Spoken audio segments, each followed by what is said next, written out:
Okay students, ہم نے economics کی ڈیفینیشنس پڑھی ہیں. اس میں ایڈم اسمتھ کی ڈیفینیشن پڑھی ہم نے پہلے، کلاسیکل جو کہ اسکول آف تھاٹ تھا. تو اب ہم ڈیفینیشنس اکنامکس کی ڈیفینیشنس کے سلسلے میں ہم سیکنڈ اسکول آف تھاٹ پڑھیں گے، new classical school of thought جسے بولتے ہیں، نو کلاسیکل مکتب فکر، جو کہ 1842 سے 1924 تک ہے. تو اب ہم یہ new classical school of thought میں دیکھتے ہیں کہ کون سے اکانومسٹ شامل ہیں اور انہوں نے اکنامکس کی کیا ڈیفینیشن پیش کی ہے. یہ دیکھیں، یہ new classical school of thought جو ہے، اس کا جو مین آئیڈیا ہے وہ یہ ہے کہ معاشیات مادی خوشحالی کا علم ہے. جیسے کہ آپ کو پتہ ہے کہ جو کلاسیکل اسکول آف تھاٹ تھا، جس میں ہم نے father of economics Adam Smith کی ڈیفینیشن پڑھی، جس نے یہ کہا تھا کہ اکنامکس جو ہے وہ دولت کا علم ہے، economics is a science of wealth.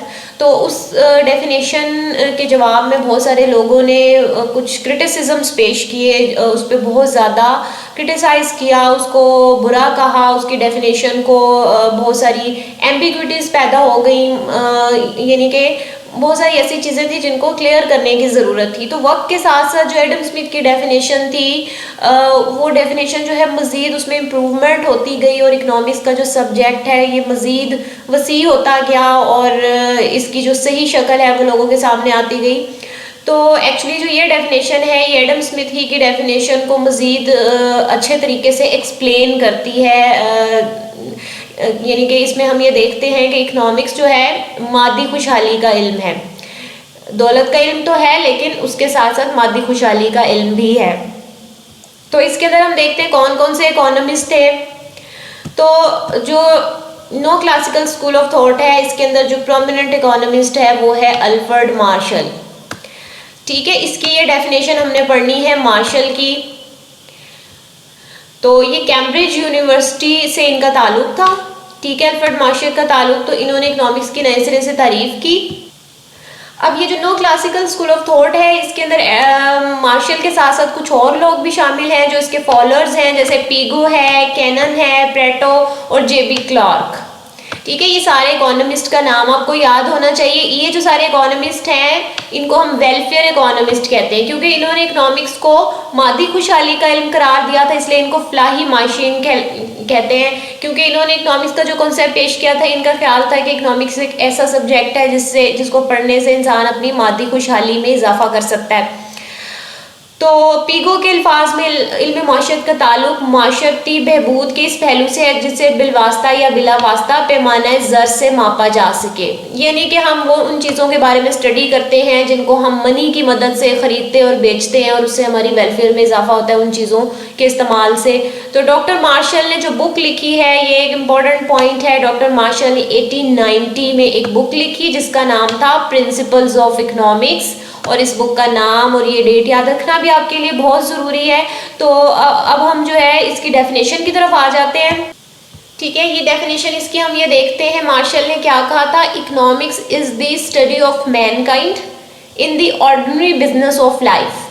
ٹھیک ہے، اس کے اندر ہم کیا اسٹڈی کرتے ہیں؟ ہم مین کائنڈ یعنی کہ انسانوں کے بارے میں ہم اسٹڈی کرتے ہیں، یعنی کہ یہ ایک سوشل سائنس ہے.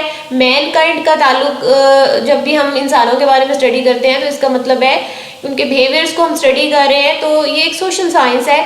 تو in the ordinary business of life, یعنی کہ ان کی زندگی کے معاملات کو ہم اس میں اسٹڈی کرتے ہیں کہ وہ آپس کے جو معاملات ہیں وہ کیسے کرتے ہیں. It examines that part of individual and social action which is most closely connected with the attainment.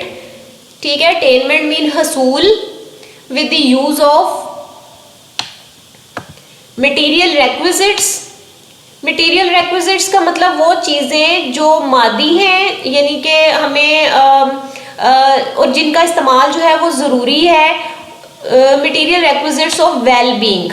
Well being مین ہماری بہتری، ہماری فلاح و بہبود، وہ ان چیزوں کا حصول جو کہ ہماری فلاح کے لیے بہت ضروری ہے، یعنی کہ ہماری زندگی کی بیٹرمنٹ کے لیے ان چیزوں کا حصول جو ہے وہ بنیادی حیثیت رکھتا ہے. تو ان کے بارے میں ہم اسٹڈی کرتے ہیں کہ ان چیزوں کو کیسے حاصل کیا جاتا ہے. It is on the one side a study of wealth یعنی کہ یہ ایک طرف تو یہ دولت کا علم ہے and on the other and more important side is the part of the study of man, یعنی کہ نہ صرف دولت کا علم ہے بلکہ انسانی زندگی کے ایک پہلو کا علم ہے.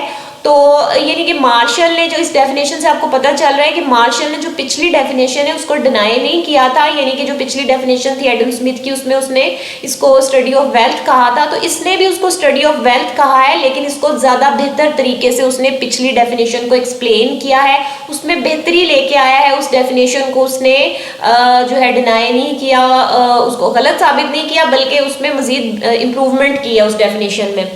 تو اب یہ اردو میں دیکھتے ہیں اس ڈیفینیشن کو. معاشیات میں انسان کے ان تمام افعال کا مطالعہ کیا جاتا ہے جس کا تعلق زندگی کے روزمرہ معاملات سے ہے. اس میں انسان کے انفرادی اور اجتماعی کوششوں کے اس حصے کا جائزہ لیا جاتا ہے جس کا اس بات سے گہرا تعلق ہے کہ انسان خوشحال زندگی کے مادی لوازمات کیوں کر حاصل کرتا ہے اور انہیں کس طرح سے خرچ کرتا ہے. بس ایک طرف یہ دولت کا علم ہے، دوسری طرف جو کہ پہلی سے زیادہ اہم ہے خود انسانی زندگی کے ایک پہلو کا علم ہے. یعنی کہ اس ڈیفینیشن کے اندر انسان کی بہت زیادہ اہمیت ہے، انسان کی زندگی کے امپورٹنٹ پارٹ کو اس کے اندر ہم اسٹڈی کرتے ہیں.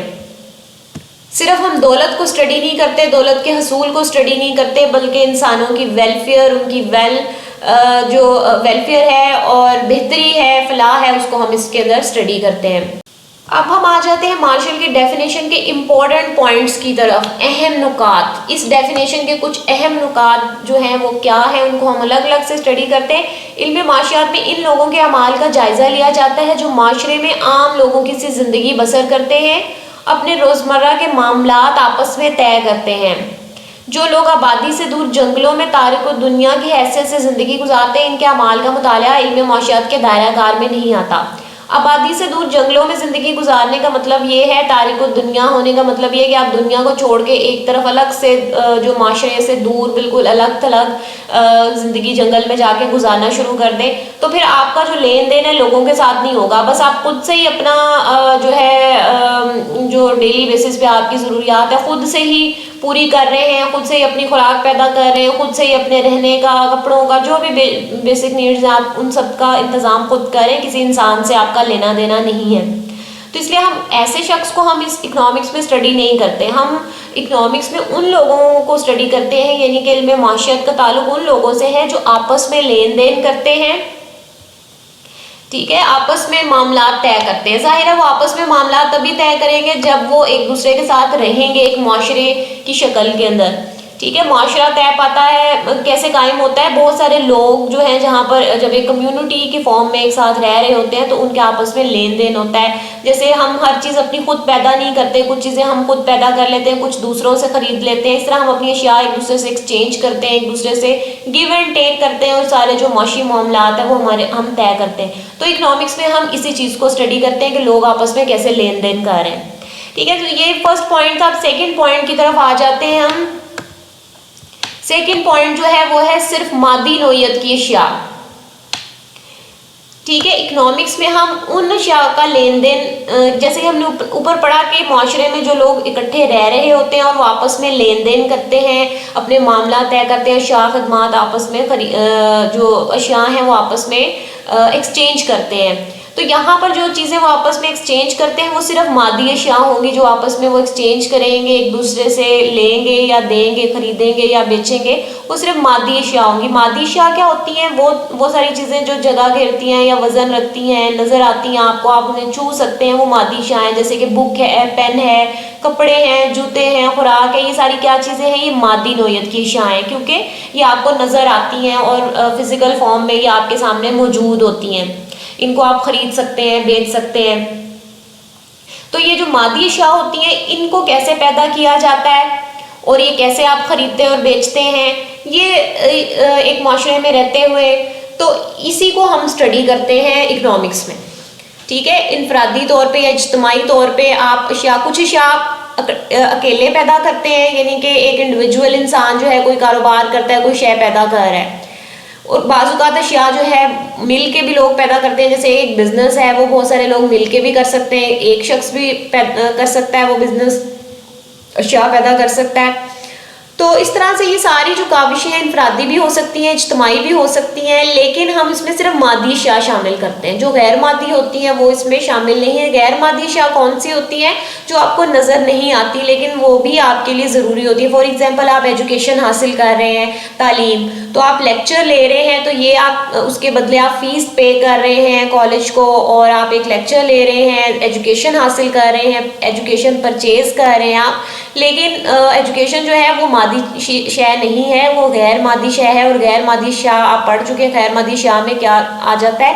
غیر مادی اشیاء میں خدمات آ جاتی ہیں، سروسز، ٹھیک ہے۔ تو سروسز جو ہے وہ مارشل کی ڈیفینیشن میں شامل نہیں ہے، ٹھیک ہے۔ اس کے اندر صرف اس نے مادی اشیاء کو شامل کیا ہے، یعنی کہ گڈس کو شامل کیا ہے، سروسز کو شامل نہیں کیا، دو کہ وہ بھی بہت ضروری ہوتی ہیں انسانوں کے لیے، ہماری ویلفیئر میں اضافہ کرتی ہیں سروسز بھی، جیسے ڈاکٹر کی سروس، ٹیچر کی سروس، لیکن وہ اس کے اندر شامل نہیں ہے۔ اور یہ اس کی جو اب ہم تنقیدی جائزہ لیں گے تو اس میں وہاں پر ہم یہ پوائنٹ ڈسکس کریں گے۔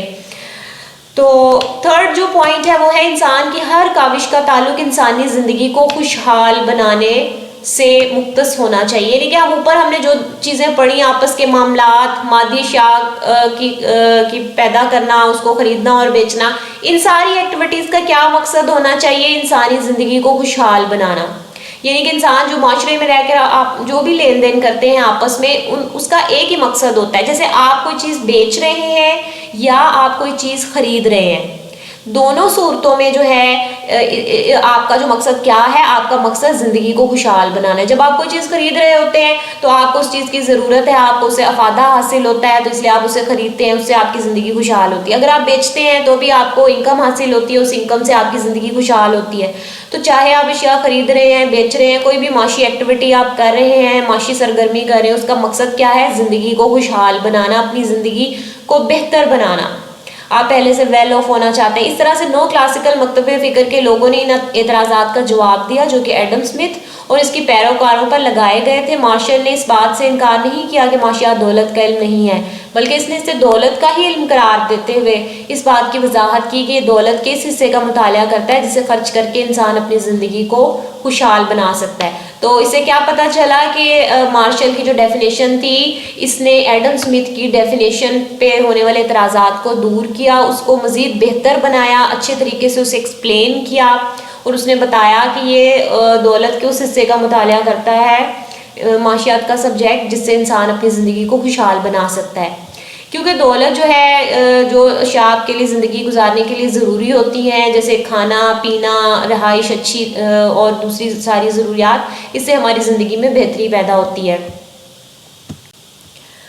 اب ہم اس میں یہ دیکھتے ہیں مارشل کی ڈیفینیشن کے امپورٹنٹ پوائنٹس پڑھنے کے بعد اور ڈیفینیشن کو اسٹڈی کرنے کے بعد ہم اس کا تنقیدی جائزہ بھی لیں گے، کیونکہ جیسے کہ ہم نے کینز نے کہا تھا کہ بہت زیادہ جو ڈیفینیشنز ہیں اکنامکس کی پیش کی گئی ہیں، تو ہر ڈیفینیشن جو ہے اس پہ کبھی نہ کبھی تنقید ہوئی، کیونکہ جو تنقید ہے وہ کسی بھی ڈیفینیشن میں بہتری پیدا کرنے کا باعث بنتی ہے۔ تو مارشل نے 1890 میں بک لکھی تھی اور اس میں اس نے اکنامکس کی ڈیفینیشن پیش کی تھی۔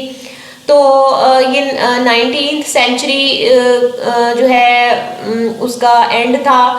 اس کے بعد جو ہے مزید لوگ سامنے آئے، مزید لوگوں نے اکنامکس میں اپنی کنٹریبیوشن پیش کی اور انہوں نے مزید بہتر ڈیفینیشن اکنامکس کی پیش کی اور مارشل کی ڈیفینیشن پہ تنقید بھی کی۔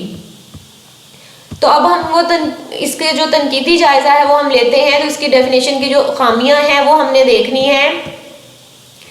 تو اس نے کیا کہا تھا کہ جو اس کی جو خامیاں ہیں وہ یہ ہے کہ اس میں سے فرسٹ پوائنٹ یہ کہ صرف روزمرہ معاملات کا مطالعہ ہی نہیں، یعنی کہ جو مارشل کی جو ڈیفینیشن ہے اس میں ہم نے دیکھا کہ انسانوں کے صرف ڈیلی جو اعمال کا جائزہ لیا جاتا ہے، کہ جو معاشرے میں رہ رہے ہوتے ہیں ان کا ہم صرف جائزہ لیتے ہیں، جو ایک کمیونٹی میں جو لوگ رہتے ہیں اور آپس میں لین دین کرتے ہیں۔ تو ایک شخص کمیونٹی میں نہیں رہ رہا، معاشرے میں نہیں رہ رہا، معاشرہ کیا ہوتا ہے؟ بہت سارے لوگوں کا مجموعہ جو ایک ساتھ رہتے ہیں ایک جگہ پر، ٹھیک ہے۔ تو اب جو شخص معاشرے سے نکل کے الگ سے جنگل میں دنیا کو چھوڑ کے رہ رہا ہے، تو وہ کس طرح سے اپنی زندگی گزارتا ہے، اپنی ضروریات پوری کرتا ہے، وہ اکنامکس کی ڈیفینیشن میں نہیں انکلوڈ ہوتا، اس کا جو مسئلہ ہے وہ معاشیات میں شامل نہیں ہوتا اکارڈنگ ٹو مارشل، یعنی کہ مارشل نے اس کو اکنامکس کی ڈیفینیشن سے باہر کر دیا تھا۔ لیکن اگر ہم دیکھیں تو جو شخص جو ہے معاشرے سے دور زندگی گزار رہا ہے اس کا وہ اپنی زندگی کی ضروریات جیسے بھی پوری کرتا ہے اس کو بھی انہی مسائل کا سامنا کرنا پڑتا ہے جو معاشرے میں رہتے ہوئے جو لوگ جن معاشی مسائل کا سامنا کرتے ہیں اس کو بھی انہی مسائل کا سامنا کرنا پڑتا ہے. یعنی کہ آپ اکیلے رہ رہے ہوں یا معاشرے کے اندر رہ رہے ہوں, دونوں صورتوں میں آپ کو کچھ مسائل کا سامنا کرنا پڑتا ہے, اور وہ مسائل جو ہیں وہ معاشیات کا موضوع بحث ہیں. اب رابنس جو ہے اس کی ڈیفینیشن ہم اس کے بعد پڑھیں گے. تو رابنس نے جو ہے مارشل کے نظریے سے اتفاق نہیں کیا. اس نے کہا کہ جو ہے ہر شخص جو ہے چاہے وہ شہر میں رہ رہا ہو یا دیہات میں رہے یا پھر آبادی سے دور جنگلوں میں جا بسے, جب وہ محدود ذرائع اور لامحدود جو مقاصد رکھتا ہے تو وہ لازماً معاشی مسئلے سے دوچار ہوتا ہے. تو رابنس کی جب ہم ڈیفینیشن پڑھیں گے تو اس میں ہم پڑھیں گے کہ دیکھیں گے کہ معاشی مسئلہ کیا ہوتا ہے. اس نے معاشی مسئلے کو ایکسپلین کیا کہ معاشی مسئلہ کیا ہوتا ہے, اور وہ جو معاشی مسئلہ ہے اس کا تعلق محدود ذرائع اور لامحدود مقاصد سے, یعنی کہ ہماری خواہشات لامحدود ہوتی ہیں اور ہمارے جو وسائل ہیں وہ محدود ہوتے ہیں, اور جس بھی شخص کو اس مسئلے کا سامنا کرنا پڑتا ہے وہ معاشیات, اس کا جو لائحہ عمل ہے وہ معاشیات میں شمار ہوتا ہے, یعنی کہ وہ معاشیات کے سبجیکٹ کا حصہ بن جاتا ہے. تو چاہے ایک شخص جنگل میں رہ رہا ہو اس کو بھی محدود ذرائع اور لامحدود مقاصد کا سامنا کرنا پڑتا ہے, اور جو شخص معاشرے میں رہ رہا ہوتا ہے اس کو بھی اس مسئلے کا سامنا کرنا پڑتا ہے. تو اس لیے دونوں طرح کے جو لوگ ہیں ان کی جو کاوشیں ہیں ان کے جو اعمال ہیں وہ اکنامکس کا موضوع بحث بن جاتے ہیں, دونوں ہی اکنامکس میں شامل ہیں. ٹھیک ہے, یہ فرسٹ اس کا پوائنٹ تھا جو تنقیدی جائزے کا. جو سیکنڈ ہم اس پہ تنقیدی جائزے میں جو سیکنڈ پوائنٹ ہے, سیکنڈ کرٹیسزم ہے مارشل کی ڈیفینیشن میں, وہ دیکھتے ہیں کہ لوازمات کی تقسیم درست نہیں.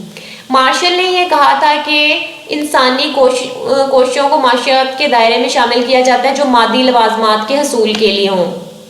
یعنی کہ ہم صرف وہ لین دین اس کو اسٹڈی کریں گے جس کا تعلق جو ہے مادی اشیاء سے ہوتا ہے, یعنی کہ مادی اشیاء کا جو لین دین ہے معاشرے میں رہتے ہوئے ہم صرف اسی کو اکنامکس میں اسٹڈی کرتے ہیں. جیسے کہ ایک کاشتکار ہے, کسان ہے, وہ فصلیں اگاتا ہے تو اس کو بیچتا ہے, خریدتے ہیں لوگ اسے, تو جو اشیاء خوراک ہیں یا فصلیں جو ہیں وہ مادی اشیاء ہیں کیونکہ وہ آپ کو نظر آتی ہیں.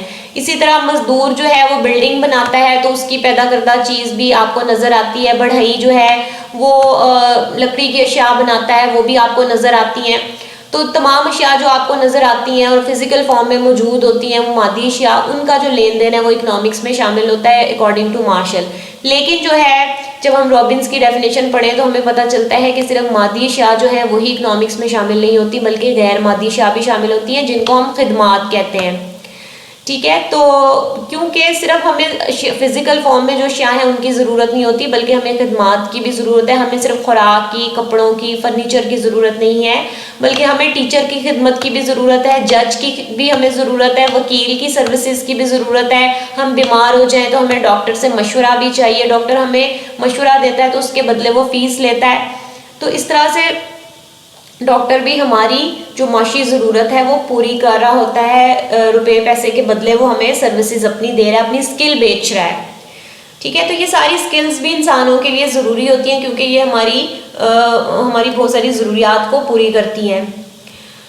تو اس لیے غیر مادی جو چیزیں ہیں جن کو ہم خدمات کہتے ہیں ان کو ہم اکنامکس میں سے نکال نہیں سکتے, تو وہ بھی اکنامکس میں شامل ہوتی ہیں. تو یہ سیکنڈ پوائنٹ تھا اس کے تنقیدی جائزے کا. اب تھرڈ جو تنقید ہے مارشل کی ڈیفینیشن پہ وہ ہے دائرہ محدود کر دیا ہے. مارشل نے جیسے آپ نے دیکھا پہلے جو 3 پوائنٹس تھے اس میں آپ نے دیکھا کہ پہلا پوائنٹ جو تھا مارشل نے صرف معاشرے میں رہنے والے لوگوں کو شامل کیا, جو جنگل میں رہتا ہے اس کو اس نے شامل نہیں کیا.